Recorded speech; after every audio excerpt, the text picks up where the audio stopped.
সতর্ক করছি, ক্রিম মেখে যদি ফর্সা হওয়া যেত তাহলে পৃথিবীতে কালো কোনো লোকই থাকতো না। আর যদি ক্রিম মেখে চুল গজাতো তাহলে কি কোনো লোকটি টাক থাকতো? এই সকল মিথ্যা বিজ্ঞাপন দিচ্ছে যে সকল প্রতিষ্ঠান, তাদের কোনো পণ্য আপনারা রাখবেন না, এটা সম্ভব না। ইমপ্রুভমেন্ট হতে পারে, চর্চা করলে যে কোনো জিনিসের ইমপ্রুভমেন্ট হয়, সেটা তো জ্ঞানেরও ইমপ্রুভমেন্ট হয়। প্রতিদিন আপনি পড়াশোনা করেন, নিয়মিত পড়াশোনা করেন, ইংলিশ বই পড়লে ইংলিশ ইমপ্রুভ হবে, সাহিত্য পড়লে সাহিত্য ইমপ্রুভ হবে। তেমনি যদি মানুষ কি করে, যদি চর্চা করে, হয়তো তার স্কিনটা একটু আগের চেয়ে ভালো হতে পারে, ফর্সা হওয়ার কোনো সুযোগ নাই। চুলও আপনি যত্ন করলে কি হবে, ট্রিটমেন্ট করলে হয়তো একটু উন্নত হতে পারে, ডেভেলপ হতে পারে, ডেভেলপমেন্ট, ইমপ্রুভমেন্ট। কিন্তু চুল গজাবে, টাক চলে যাবে, এই ধরনের কোনো কিছু হওয়ার কিন্তু সুযোগ নাই। আপনারা এগুলো বুঝে জেনে শুনে তারপরে বিক্রয় করেন, এসব বন্ধ করতে হবে। ভোক্তাদেরকে এই ধরনের প্রতারণা থেকে বাঁচার জন্য ভোক্তাদেরও কিন্তু সচেতন হতে হবে। আমরা কিন্তু নিয়মিত পত্রিকায় বিজ্ঞাপন দিয়ে থাকি, অভিযানের সময় এই যে অ্যানাউন্স করি, সব জায়গায় কথা বলি, ভিডিও পাবলিশ হয়, অনেক নিউজ পাবলিশ হয়।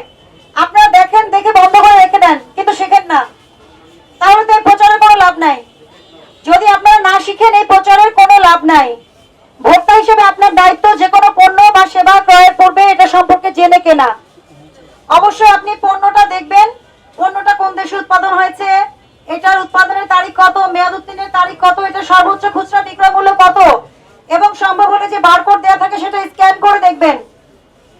এইটুকু সচেতন যদি আপনারা হন, তাহলেই শুধুমাত্র এই সকল নকল ভেজাল পণ্য বিক্রয় বন্ধ হবে। আমরা শুধুমাত্র জরিমানা করেই কিন্তু বন্ধ করতে পারবো না। এই ক্ষেত্রে সবাইকে সচেতন হতে হবে, সহযোগিতা করতে হবে। জরিমানা করলেই কিন্তু বন্ধ হয়ে যাবে বিষয়টা তা না। ওনাদের কাস্টমার যে থাকে, ধরেন আমি জরিমানা করছি 1 লক্ষ, উনি 5 লক্ষ টাকার প্রোডাক্ট বিক্রি করছে, তাহলে কি উনি ডিসকারেজ ফিল করবে? তাহলে কনজিউমারদেরকে এখান থেকে কি করতে হবে, এটা বন্ধ করতে হবে। কনজিউমাররা এই প্রোডাক্টটা যাতে না কেনে।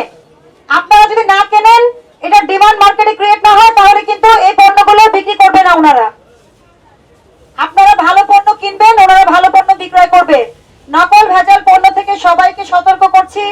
একটা স্কিন বা চুল, এগুলো কিন্তু ন্যাচারাল জিনিস, একবার নষ্ট হয়ে গেলে ভোক্তা অধিদপ্তর আপনি প্রতিকার চাইলেও কিন্তু আপনি সবসময় এটা প্রমাণ করতে পারবেন না, এবং নানা ধরনের সমস্যার সম্মুখীন হবেন এবং নিজে সাফারার হবেন। ভোক্তা সচেতনতা এখানে খুবই জরুরি। ব্যবসায়ীদেরকে বলছি, আপনারা যদি মনে করেন যে আজকে জরিমানা হয়েছে, আমরা 4টি প্রতিষ্ঠানের বিরুদ্ধে ব্যবস্থা নিয়েছি এবং খুব সতর্কতামূলক জরিমানা করেছি, মাত্র 40,000 টাকা জরিমানা করেছি, কিন্তু এটা শেষ নয়, এটা শুরু। আপনারা যদি মনে করেন যে বারবার জরিমানা দিয়ে এই ব্যবসা চালু রাখবেন, ভুল ভেবেছেন। আমি নেক্সট টাইম আসলে প্রতিষ্ঠান বন্ধ করা শুরু করব। প্রথমে সাময়িক বন্ধ, তারপরে ব্যবসা ট্রেড লাইসেন্স বাতিল, এবং তারপরে বাকি ব্যবস্থা। এখানে যারা কসমেটিক্স বিক্রি করেন, বিশেষ করে পার্লারের যে সকল জিনিস আপনারা বিক্রয় করেন, পার্লারে ব্যবহারযোগ্য কালার হতে পারে, ক্রিম হতে পারে, বিভিন্ন ট্রিটমেন্টে ব্যবহৃত যে সকল ক্রিম, লোশন ব্যবহার করেন বা বিক্রয় করেন, সবাইকে সতর্ক করছি। এখানে বেশিরভাগ প্রোডাক্টই আমরা কোনো সোর্স খুঁজে পাইনি। প্রোডাক্ট অথেন্টিক কিনা বোঝার কোনো সুযোগ নাই, প্রোডাক্ট স্ক্যান করা যাচ্ছে না, উৎপাদনকারীর ঠিকানা লেখা বর্ণলতা, স্বর্ণলতা হার্বাল, বিজয় সরণি, ঢাকা। কিভাবে খুঁজে পাওয়া যাবে এই কোম্পানি? আপনারা যে কোম্পানির লোক আসছে আর কোম্পানি থেকে পণ্য নিয়ে নেন, এটা দায় কে নিবে? এই প্রোডাক্টগুলো যখন ব্যবহার করে স্কিন ক্যান্সার হবে, স্কিনে র্যাশেস হবে, রিঅ্যাকশন হবে, যে সকল পার্লার এগুলো ব্যবহার করা হয়, সেবা নেওয়ার পরে কোনো ভোক্তা যদি অভিযোগ করে, আমরা কিভাবে তার কাছে পৌঁছাবো? আপনারা যদি এরকম দায়িত্ব জ্ঞানহীন আচরণ করেন, তাহলে কিন্তু ব্যবসা কার্য পরিচালনা করতে পারবেন না। আমি আপনাদেরকে সতর্ক করছি, সবাইকে আজকে একদিনে দেখা সম্ভব না, কিন্তু আমি কেন মাইকে কথা বলছি, কেন সবার কান পর্যন্ত যেন কথাটা পৌঁছে যায়।